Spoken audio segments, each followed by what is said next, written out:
चारु कुङ्कुमोपेत चन्दनानुचर्चिताय हारकटकशोभिताय भूरि मङ्गलम्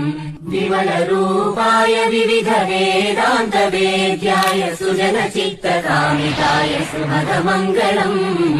रामदास मृदुल हृदय तामरस निवासाय स्वामी भद्रगिरिवराय दिव्यमङ्गलम्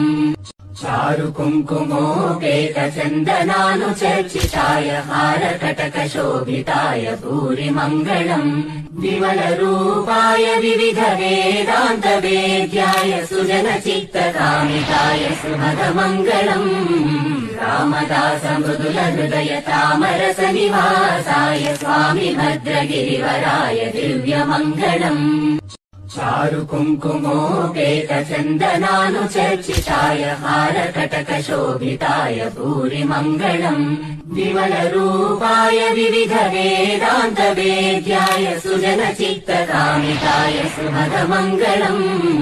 रामदास मृदुल हृदय तामरस निवासाय स्वामी भद्रगिरिवराय दिव्यमङ्गलम्।